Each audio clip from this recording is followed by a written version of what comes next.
love you so much. A few nights ago, everybody was reminded just what a lucky man I am. Aaliyah and Sasha, we are so proud of you. And yes, you do have to go to school in the morning. Joe Biden, thank you for being the very best vice president I could have ever hoped for, and being a strong and loyal friend. Madam Chairwoman, delegates, I accept your nomination for President of the United States.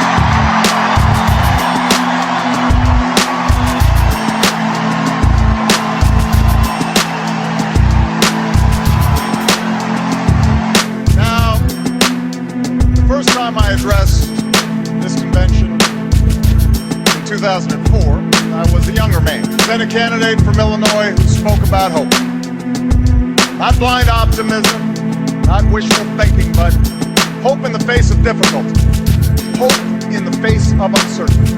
That dogged faith in the future which has pushed this nation forward, even when the odds are great, even when the road is long. 8 years later, that hope has been tested by the cost of war, by one of the worst economic crises in history, by political gridlock that's left us wondering whether it's still even possible to tackle the challenges of our time. I know campaigns can seem small, even silly sometimes. Trivial things become big distractions. Serious issues become sound bites. The truth gets buried under an avalanche of money and advertising. And if you're sick of hearing me approve this message, believe me, so am I. But when all is said and done, when you pick up that ballot to vote, you will face the clearest choice of any time in a generation. Over the next few years, big decisions will be made in Washington on jobs, the economy, taxes and deficits, energy, education, war and peace. Decisions that will have a huge impact on our lives and on our children's lives for decades to come. And on every issue, the choice you face won't just be between two candidates or two parties. It will be a choice between two different paths for America. A choice between two fundamentally different visions for the future. Ours is a fight to restore the values that built the largest middle class and the strongest economy the world has ever known. The values my grandfather defended as a soldier in Patton's army. The values that drove my grandmother to work on a bomber assembly line while he was gone. They knew they were part of something larger. A nation that triumphed over fascism and oppression. A nation where the most innovative businesses turned out the world's best products, and everyone shared in that pride and success, from the corner office to the factory floor. My grandparents were given the chance to go to college, buy their own home, and fulfill the basic bargain at the heart of America's story. The promise that hard work will pay off, that responsibility will be rewarded, that everyone gets a fair shot, and everyone does their fair share, and everyone plays by the same rules, from Main Street to Wall Street to Washington, D.C. And I ran for president because I saw that basic bargain slipping away. I began my career helping people in the shadow of a shuttered steel mill at a time when too many good jobs were starting to move overseas.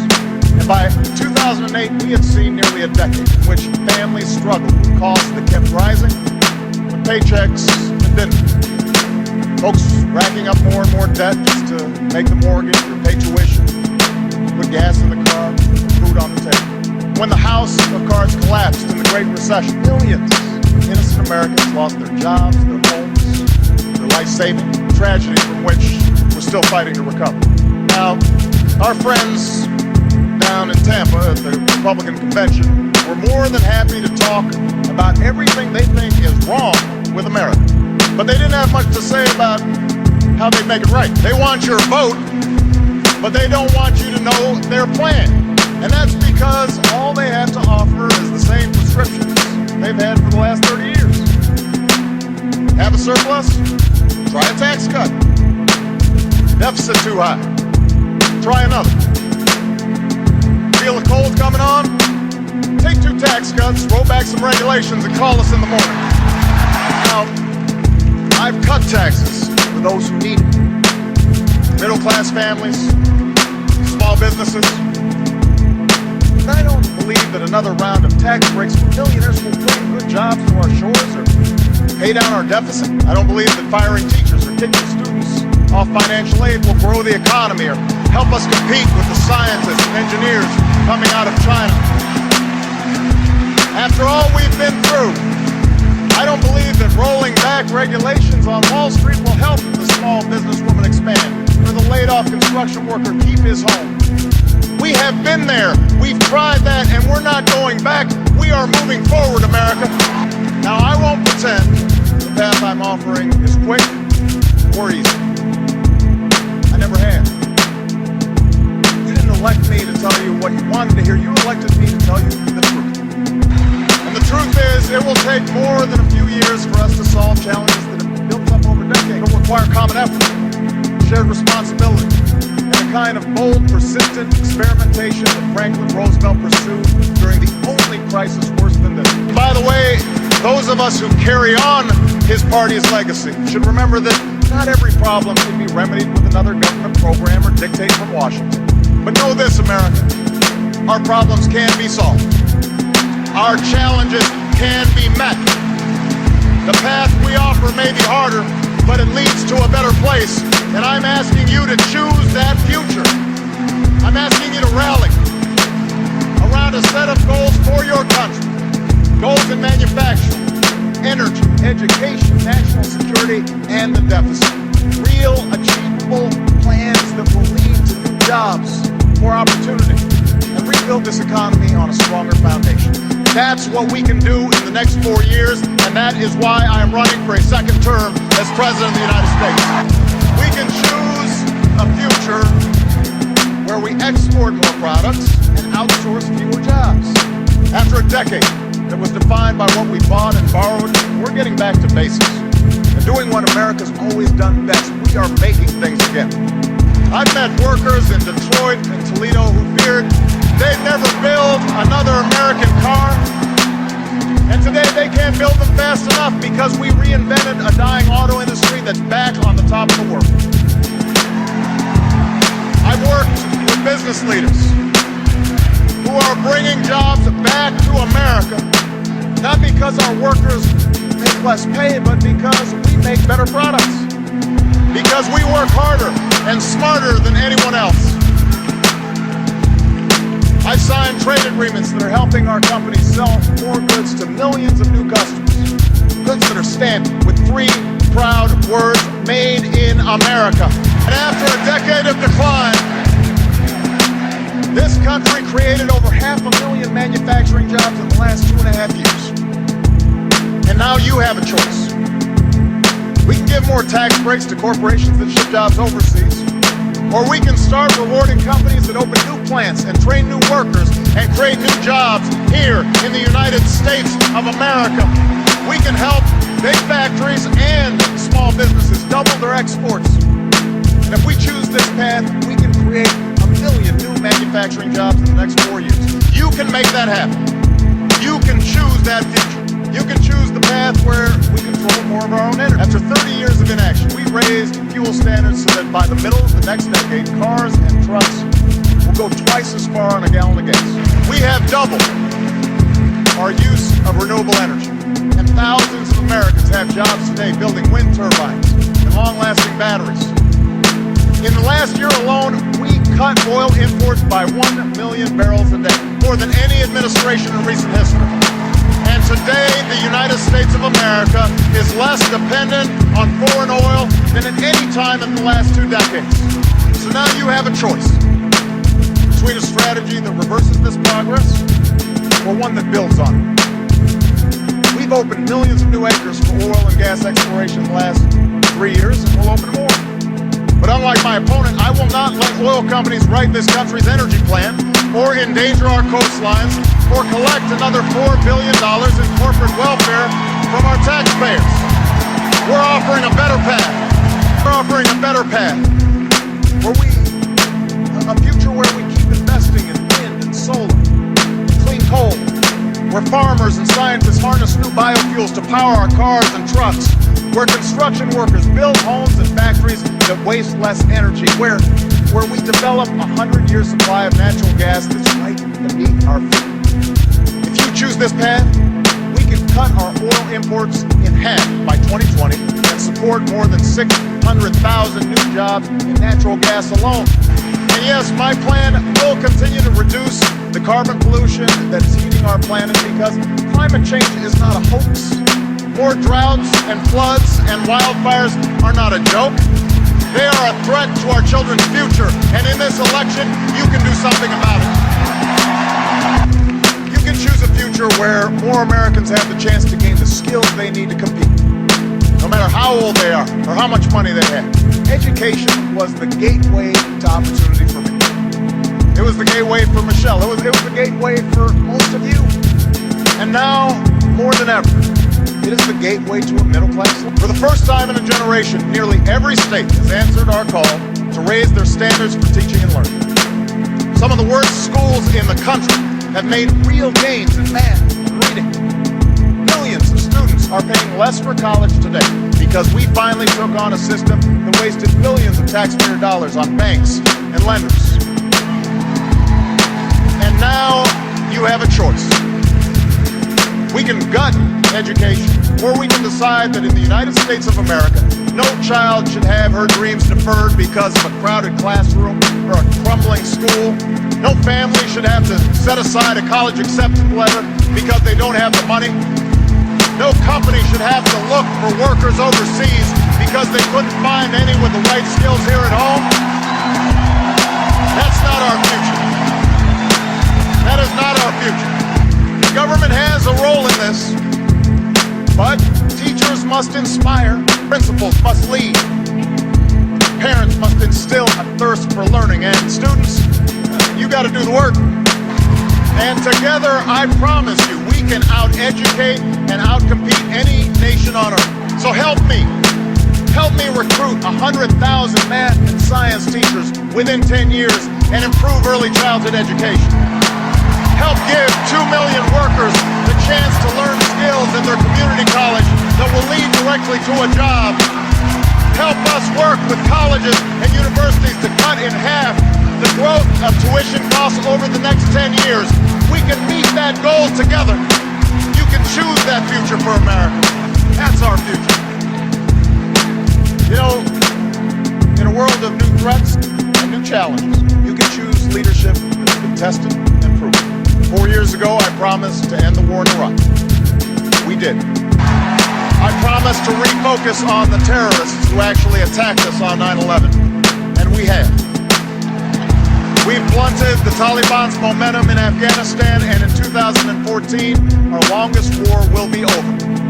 A new tower rises above the New York skyline.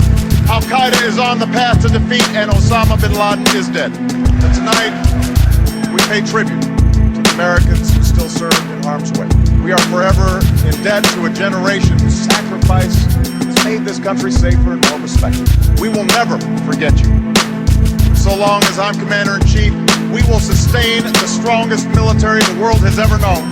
When you take off the uniform, we will serve you as well as you've served us, because no one who fights for this country should have to fight for a job or a roof over their heads or the care that they need when they come home. Around the world, strengthened old alliances and forged new coalitions to stop the spread of nuclear weapons. We've reasserted our power across the Pacific and stood up to China on behalf of our world. From Burma to Libya to South Sudan, we have advanced the rights and dignity of all human beings, men and women, Christians and Muslims and Jews. But for all the progress that we've made, challenges remain. Terrorist plots must be disrupted. Europe's crisis must be contained. Our commitment to Israel's security must not waver. And neither must our pursuit of peace. The Iranian government must face a world that stays united against its nuclear ambitions. The historic change sweeping across the Arab world must be defined not by the iron fist of a dictator or the hate of extremists, but by the hopes and aspirations of ordinary people who are reaching for the same rights that we celebrate here today. So, now we have a choice. My opponent and his running mate are new to foreign policy. But from all that we've seen and heard, I want to take us back to an era of blustering, blundering that cost America so dearly. After all, you don't call Russia our #1 enemy, not Al-Qaeda, Russia, unless you're still stuck in a Cold War mind war. You might not be ready for diplomacy with Beijing if you can't visit the Olympics without insulting our closest ally.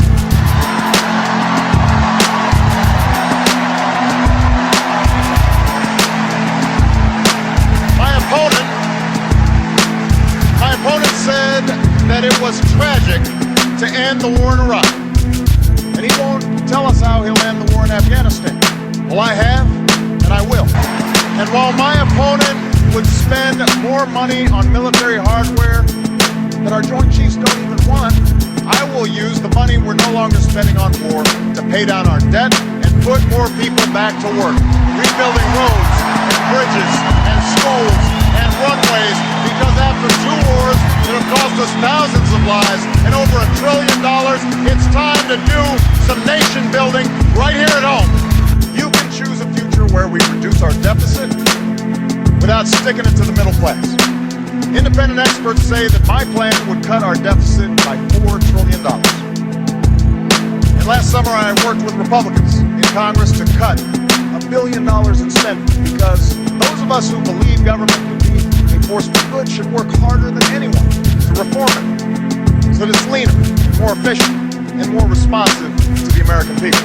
I want to reform the tax code so that it's simple, fair, and ask the wealthiest households to pay higher taxes on incomes over $250,000. The same rate we had when Bill Clinton was president, the same rate we had when our economy created nearly 23 million new jobs, the biggest surplus in history, and a whole lot of millionaires to boot. Now, I'm still eager to reach an agreement based on the principles of my bipartisan debt commission. No party has a monopoly on wisdom. No democracy works without compromise. I want to get this done, and we can get it done. But when Governor Romney and his friends in Congress tell us we can somehow lower our deficits by spending trillions more on new tax breaks for the wealthy, well, what Bill Clinton called it, you do the arithmetic. You do the math. I refuse to go along with that. And as long as I'm president, I never will. I refuse to ask middle-class families to give up their deductions for owning a home or raising their kids just to pay for another millionaire's tax cut. I refuse to ask students to pay more for college or kick children out of Head Start programs to eliminate health insurance for millions of Americans who are poor and elderly or disabled. Also, those with the most can pay less. I'm not going along with that. And I will never turn Medicare into a voucher.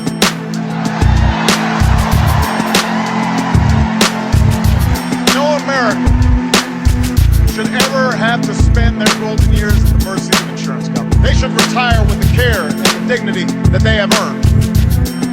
Yes, we will reform and strengthen Medicare for the long haul, but we'll do it by reducing the cost of health care, not by asking seniors to pay thousands of dollars more. And we will keep the promise of Social Security by taking the responsible steps to strengthen it, not by turning it over to Wall Street. This is the choice we now face. This is what the election comes down to. Over and over, we've been told by our opponents that bigger tax cuts, fewer regulations are the only way. That since government can't do everything, it should do almost nothing. If you can't afford health insurance, hope that you don't get sick. If a company releases toxic pollution into the air your children breathe, well, that's the price of progress. If you can't afford to start a business or go to college, take my opponent's advice and borrow money from your parents. You know what? That's not who we are.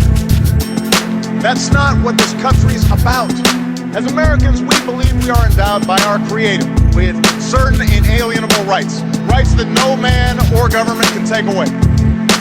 We insist on personal responsibility, and we celebrate individual initiative. We're not entitled to success. We have to earn it.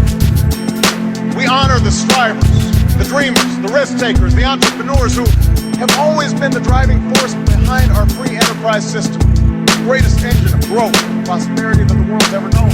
We also believe in something called citizenship. Citizenship, a word at the very heart of our founding, a word at the very essence of our democracy. The idea that this country only works when we accept certain obligations to one another and to future generations. We believe that when a CEO pays his auto workers enough to buy the cars that they build, the whole company does better. We believe that when a family can no longer be tricked into signing a mortgage they can't afford, that family's protected, but so is the value of other people's homes. And so is the entire economy. We believe the little girl who's offered an escape from poverty by a great teacher or a grant for college could become the next Steve Jobs, or the scientist who cures cancer, or the President of the United States, and it is in our power to give her that chance. We know that churches and charities can often make more of a difference than a poverty program alone. We don't want handouts for people who refuse to help themselves, and we certainly don't want bailouts for banks that break the rules. We don't think the government can solve all of our problems, but we don't think that the government is the source of all of our problems, any more than our welfare recipients, or corporations, or unions, or immigrants, or gays, or any other group we're told to blame for our troubles. Because America, we understand that this democracy is we, the people, recognize that we have responsibilities as well as rights, that our destinies are bound together, that a freedom which asks only what's in it for me, a freedom without a commitment to others, a freedom without love or charity or duty or patriotism is unworthy of our founding ideals and those who died in their defense. As citizens, we understand that America is not about what can be done for us, it's about what can be done by us. Together, through the hard and frustrating but necessary work of self-government. That's what we believe. You see, the election 4 years ago wasn't about me. It was about you, my fellow citizens. You were the change. You're the reason there's a little girl with a heart disorder in Phoenix who will get the surgery she needs because an insurance company can't limit her coverage. You did that. You're the reason a young man in Colorado who never thought he'd be able to afford his dream of earning a medical degree is about to get that chance. You made that possible. You're the reason a young immigrant who grew up here and went to school here and pledged allegiance to our flag will no longer be deported from the only country she's ever called home. Why selfless soldiers won't be kicked out of the military because of who they are or who they love. Why thousands of families have finally been able to say to the loved ones who served us so bravely, welcome home. Welcome home. You did that. You did that. You did that. If you turn away now, if you buy into the cynicism that the change we fought for is impossible, well, change will not happen. You give up on the idea that your voice can make a difference, then other voices will fill the void. The lobbyists, special interests, the people with the $10 million checks who are trying to buy this election, and those who are trying to make it harder for you to vote. Washington politicians who want to decide who you can marry or control healthcare choices that women should be making for themselves. Only you can make sure that doesn't happen. Only you have the power to move us forward. You know, I recognize that times have changed since I first spoke to this convention. Times have changed, and so have I. I'm no longer just a candidate. I'm the president.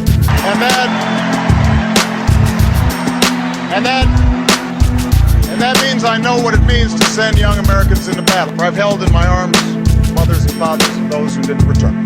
I've shared the pain of families who lost their homes and the frustration of workers who lost their jobs. If the critics are right that I've made all my decisions based on polls, then I must not be very good at reading. And while I'm very proud of what we've achieved together, I'm far more mindful of my own failings, knowing exactly what Lincoln meant when he said, I have been driven to my knees many times by the overwhelming conviction that I had no place else to go. But as I stand here tonight, I have never been more hopeful about America. Not because I think I have all the answers. Not because I'm naive about the magnitude of our challenges. I'm hopeful because of you. The young woman I met at a science fair who won national recognition for her biology research while living with her family at a homeless shelter. She gives me hope. The auto worker who won the lottery after his plant almost closed but kept coming to work every day and bought flags for his whole town. And one of the cars that he built to surprise his wife. He gives me hope. The family business in Warroad, Minnesota that didn't lay off a single one of their 4,000 employees when the recession hit, even when their competitors shut down dozens of plants, even when it meant the owner gave up some perks and some pay, because they understood that their biggest asset was the community and the workers who had helped build that business. They give me hope. I think about the young sailor I met at Walter Reed Hospital, still recovering from a grenade attack, who caused him to have his leg amputated above the knee. 6 months ago, we would watch him walk into a White House dinner honoring those who served in Iraq. Tall and 20 pounds heavier, dashing in his uniform, the big grin on his face, sturdy on his new leg. And I remember how a few months after that, I would watch him on a bicycle, racing with his fellow wounded warriors on a sparkling spring day, inspiring other heroes who had just begun the hard path he had trod. He gives me hope. He gives me hope. I don't know what party these men and women belong to. I don't know if they'll vote for me. But I know that their spirit defines us. They remind me in the words of Scripture that ours is a future filled with hope.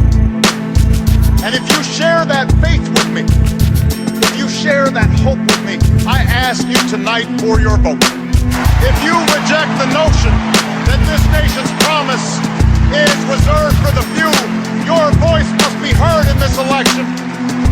If you reject the notion that our government is forever beholden to the highest bidder, you need to stand up in this election. If you believe that new plants and factories can dot our landscape, that new energy can power our future, that new schools can provide ladders of opportunity to this nation of dreamers, if you believe in a country where everyone gets a fair shot, and everyone does their fair share, and everyone plays by the same rules, then I need you to vote this November.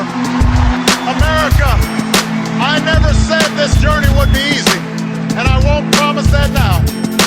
Yes, our path is harder, but it leads to a better place. Yes, our road is longer, but we travel it together. We don't turn back. We leave no one behind. We pull each other up. We draw strength from our victories.